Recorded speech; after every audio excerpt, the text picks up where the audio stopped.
Good afternoon students. तो आज का हमारा जो टॉपिक है चैप्टर 2 से, कल हमने शुद्ध पदार्थ के बारे में पढ़ा था। हमारा ये चैप्टर है क्या हमारे आसपास के पदार्थ शुद्ध हैं। कल हमने शुद्ध शब्द का अर्थ समझ लिया था, जिसमें ऐसा पदार्थ जिसमें सभी कण एक समान प्रकृति के हों, एक समान प्रकृति के कण हों, जिनकी रासायनिक प्रकृति एक जैसी हो। रासायनिक रूप से वे कण एक जैसे होते हैं, उन्हें शुद्ध पदार्थ कहते हैं। और उसमें हमने एक नाम लिया तत्व और दूसरा नाम लिया था यौगिक। और इनके अलावा यही शुद्ध पदार्थ हैं, और इनके अलावा बाकी जितने भी पदार्थ हैं जिनमें एक से अधिक प्रकार के कण पाए गए, रासायनिक रूप से जिनकी प्रकृति अलग अलग है, उन्हें हमने बोल दिया मिश्रण। और मिश्रण कल हमने पढ़ा दो प्रकार के हैं, दो प्रकार के, उनकी बनावट के आधार पे हमने उनको बोला था दो प्रकार के, एक समांगी और एक विषमांगी। समांगी और दूसरा था विषमांगी। तो जो विषमांगी मिश्रण है और समांगी मिश्रण, दोनों में क्या अंतर था कि दोनों में जो कण हैं वो अलग अलग होंगे। ठीक है, ये मान लो इसमें भी, और दोनों में कणों की प्रकृति अलग अलग है। देखिए, दो प्रकार के कण या दो से ज्यादा भी हो सकते हैं। तो लेकिन दोनों में अंतर क्या था कि ये कण जो हैं ये समांगी मिश्रण में समान रूप से वितरित हैं ऐसे, लेकिन विषमांगी मिश्रण में आप देखेंगे यहाँ पे ज्यादा है, यहाँ पे कम है ऐसे। तो जब आप देखें कि कणों का वितरण एक समान नहीं है, पूरे मिश्रण में कणों का वितरण एक समान नहीं है, समांगी मिश्रण है। और अगर कणों का वितरण पूरे मिश्रण में एक समान रहेगा, चाहे आप जैसे हमने चीनी का घोल बनाया, तो आप चाहे ऊपर से उसका सिप लें या नीचे से पिए, एक बराबर उसमें मिठास होगी। ठीक है, लेकिन जब आप रेत का घोल बना रहे हैं तो आप देखेंगे कि रेत के कण नीचे बहुत अधिक है और ऊपर बहुत कम है। ठीक है, तो इस तरह से इसमें लेयर्स भी, परतें भी बन जाती हैं। तो इसमें परतें बन जाती हैं। तो क्या क्या था, पहला कारण, पहला इसमें डिफरेंस था कि कण एक समान रूप से वितरित थे, पूरे एक समान रूप से कण वितरित थे, कण वितरित हैं समांगी मिश्रण में। ठीक है, और विषमांगी मिश्रण में इसमें कणों का वितरण एक समान नहीं है। ठीक है, और ये भी हमने देखा कि ये जो विषमांगी मिश्रण है उसमें लेयर्स दिखाई दे रही हैं, अलग अलग परतें दिखाई दे रही है, इसमें कोई परत दिखाई नहीं देगी।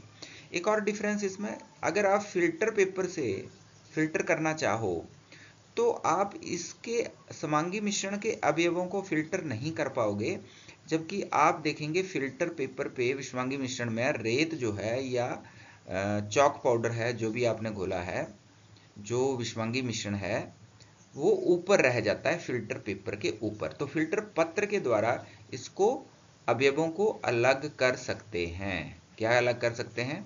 अवयवों को। तो ये डिफरेंस था इसमें, अवयवों को अलग कर सकते हैं कैसे? फिल्टर पत्र द्वारा।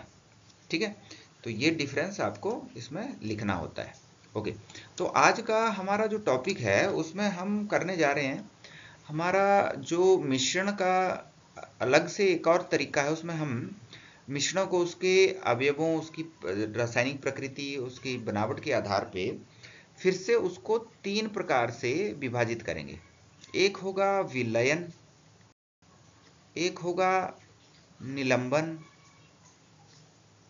और तीसरा कोलाइड। ठीक है, तो तीनों में क्या डिफरेंस है? देखिए, कोई ज्यादा डिफरेंस नहीं है। जो विलयन है ये वही है जो समांगी मिश्रण है। ठीक है, लेकिन निलंबन क्या है? विषमांगी मिश्रण है। ठीक है, और फिर कोलाइड क्या है तो ये विषमांगी मिश्रण। कैसा है? विषमांगी मिश्रण है, मतलब इसमें जो घटक हैं इसके वो समान रूप से वितरित नहीं है सब जगह। ठीक है, लेकिन इसमें देखने पर, जो जब इसको बाहर से देखें तो ये समांगी प्रतीत होता है। ठीक है, प्रतीत होता है समांगी, और लेकिन है विषमांगी। ठीक है, और ये दो तो कॉमन जो अभी हमने पढ़े समांगी विषमांगी वैसे ही है। तो विलयन की बात अगर करें तो विलयन क्या है? विलयन एक समांगी मिश्रण है। पहली बात तो विलयन एक समांगी मिश्रण है जिसमें दो या अधिक पदार्थ जुड़े हों, अधिक पदार्थ मिले हों। दो या अधिक पदार्थों का ये एक समांगी मिश्रण, ये बात याद रखनी है आपने, ठीक है। दो या दो से अधिक पदार्थों का ये एक समांगी मिश्रण है, ठीक है।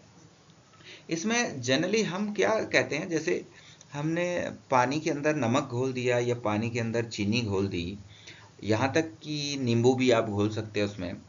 और जैसे आप सोडा वाटर पीते हैं तो उसमें भी आप देखेंगे कि जल के अंदर गैस घुली हुई है, तो जल के अंदर कुछ भी घोल सकते हैं। जल के अंदर जल घोल सकते हैं। कैसे कैसे मिश्रण विलयन बनाए हमने, जल के अंदर कोई द्रव घोल दिया या द्रव के अंदर द्रव घोल दिया, ऐसे बोल सकते हैं, ठीक है। या फिर द्रव के अंदर हमने ठोस घोल दिया, सबके उदाहरण आपको पता होने चाहिए। या फिर द्रव के अंदर हमने कोई गैस घोल दी। अब आप चाहें तो ये देख सकते हैं, जैसे द्रव के अंदर द्रव का एग्जाम्पल है वाटर एंड अल्कोहल, इन दोनों को मिला दो, समांगी मिश्रण बनेगा। थोड़ा नींबू पानी मिला दो, वो भी समांगी मिश्रण बन जाएगा, ठीक है। अब द्रव के अंदर आप चीनी या नमक घोल दो, तो ठोस घोल रहे हैं उसमें, तो ये आपका नमक का या चीनी का घोल, ये उदाहरण बन जाएगा, कॉपर सल्फेट का घोल। अब द्रव में गैस क्या है? Soda water. आपने देखा है सोडा वाटर होता है, तो जो सोडा वाटर है वो आपका विलयन है। तो देखो, हमने मिनिमम दो चीजें तो लेनी है किसी भी मिश्रण में। जब हम कोई मिश्रण रहे हैं तो उसमें कम से कम दो पदार्थ होना आवश्यक है, मिनिमम। दो से ज्यादा भी हो सकते हैं, आप पानी के अंदर नमक भी घोल दो, चीनी भी घोल दो, ठीक है, नींबू पानी भी का रस भी उसमें मिला दो, तो मिनिमम दो पदार्थ तो होने चाहिए, ठीक है। तो आप देखेंगे पहला पदार्थ है जिसको हम विलायक कहते हैं। अच्छा, में एक विलायक रहेगा, एक ही विलायक रहेगा, ठीक है। और दूसरा जो उसमें घुल रहा है, दूसरा तीसरा चौथा जो भी चीजें उसमें घुल रही हैं, उन्हें हम विलेय पदार्थ कहते हैं, विलेय पदार्थ, ठीक है। विलायक और विलेय पदार्थ यानी सॉल्वेंट, इसको हम सॉल्वेंट कहेंगे और इसको कहेंगे सॉल्यूट, ठीक है। तो अब आप देखें, अगर आप नमक का घोल बना रहे हैं तो उसमें विलायक क्या है? पानी, क्योंकि पानी के अंदर घोल रहे हैं। अब विलायक की पहचान क्या है? जो अधिक मात्रा में है, जो अधिक मात्रा में है, जिसकी मात्रा अधिक है विलयन में, सॉल्यूशन में, घोल में, मिश्रण में, जिसकी मात्रा अधिक है उसको विलायक कहेंगे, और जो कम मात्रा में पाए गए वो बाकी सभी विलेय पदार्थ कहे जाएंगे, ठीक है। विलेय और विलायक ये दो पदार्थ होते हैं जो मिलकर विलयन को बनाते हैं, और जब भी ये मिलेंगे, विलेय और विलायक जब भी मिलेंगे, तो इनके कणों में होमोजिनेटी रहती है, कणों में समांगिकता रहती है।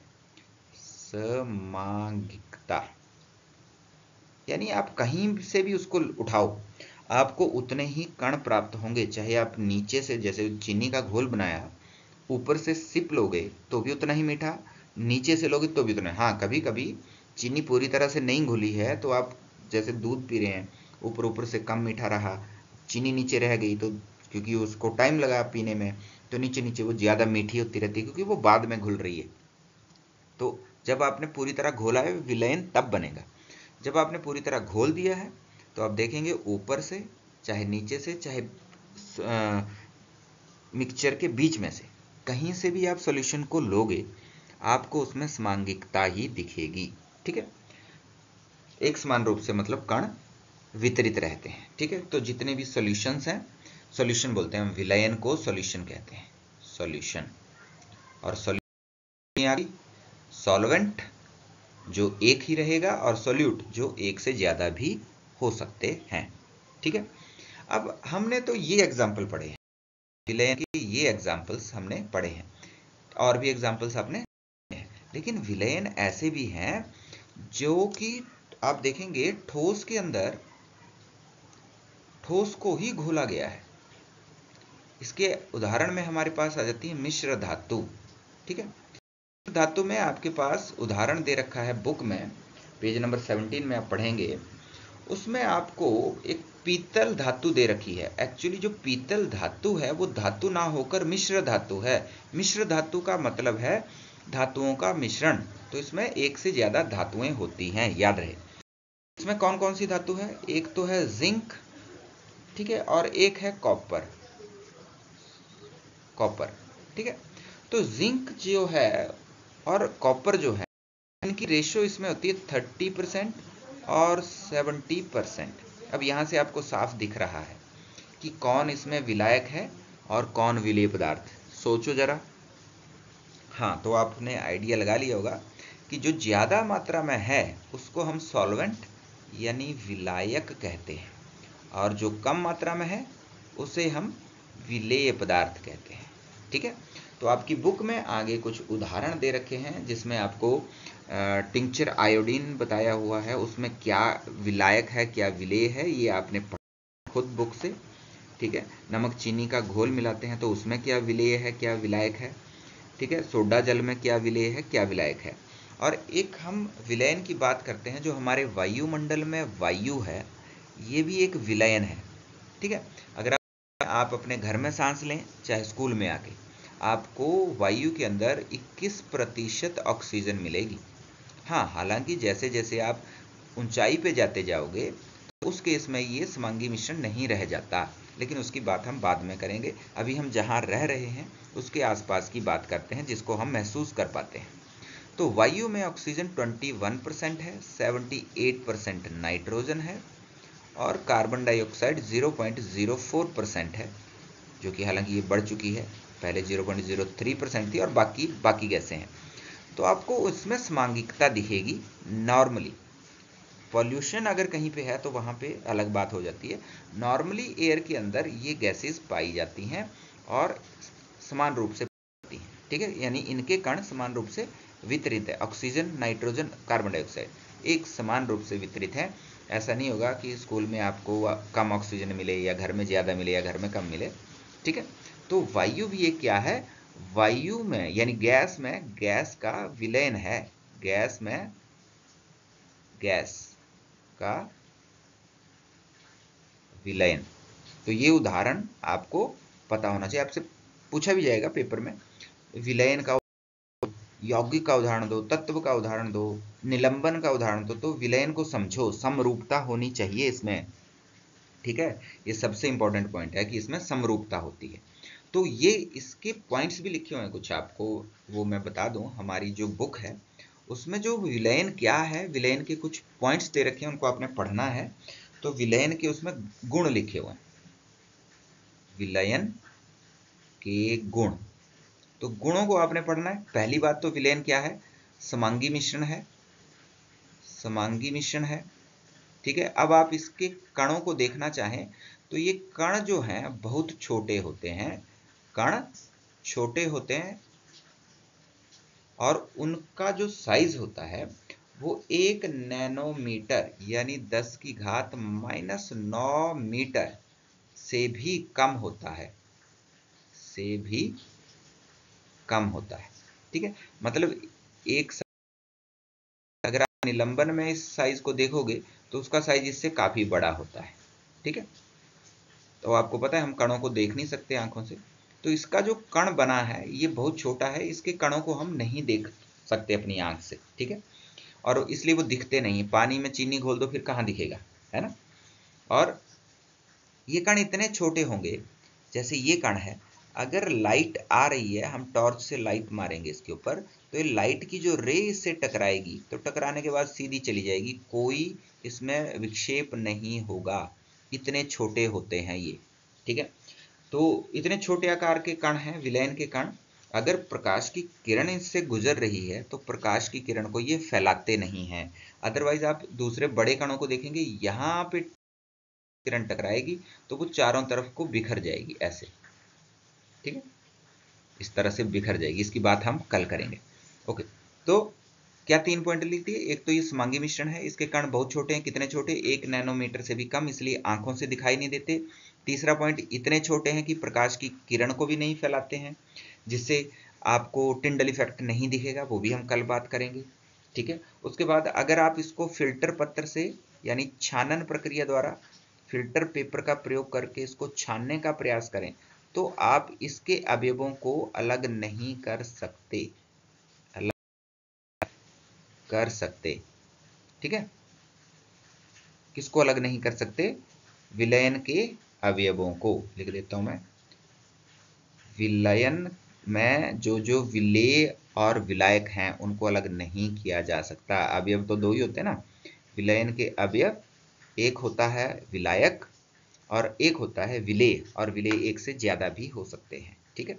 तो जो विलयन और विलायक है, विलेय और विलायक है, उनको हम अलग नहीं कर सकते, ठीक है। तो ये पॉइंट्स आपने याद रखने हैं। उसके बाद हमारे पास विलयन की सांद्रता है, उसको हम बाद में पढ़ेंगे। तो आज के लिए आपका होमवर्क है विलयन के क्या क्या गुण हैं उनको आपने लिखना है, ठीक है। और कुछ आपने उदाहरण भी लिखने हैं, विलयन के उदाहरण देने हैं, जिसमें ठोस में ठोस के घुलने का उदाहरण देना है, ठोस में द्रव, ठोस में गैस, या द्रव में ठोस, द्रव में द्रव, द्रव में गैस, या गैस के अंदर गैस, गैस के अंदर द्रव, गैस के अंदर ठोस। जो भी उदाहरण आपको मिल रहे हैं विलयन के, वो सारे आपने लिखने हैं। टिंचर आयोडीन में क्या विलेयक है, क्या विलेय है, क्या विलायक है, क्या विलेय है, ये लिखना है। और पीतल के अंदर कितना प्रतिशत कौन सी धातु पाई जाती है, उसमें कौन विलायक है, कौन विलेय है, ये सब अपनी नोटबुक पे आपने नोट करना है और मुझे शाम तक होमवर्क करके भेजना है। अगर कोई चीज़ समझ नहीं आए पूछ लेना है। बाकी इजी था। बाकी का जो हम विलयन की सांद्रता के बारे में बात करेंगे वो हम कल करेंगे, ठीक है। तो सभी बच्चे होमवर्क कर लें टाइम से और इस वीडियो को जरूर देखें। Thank you.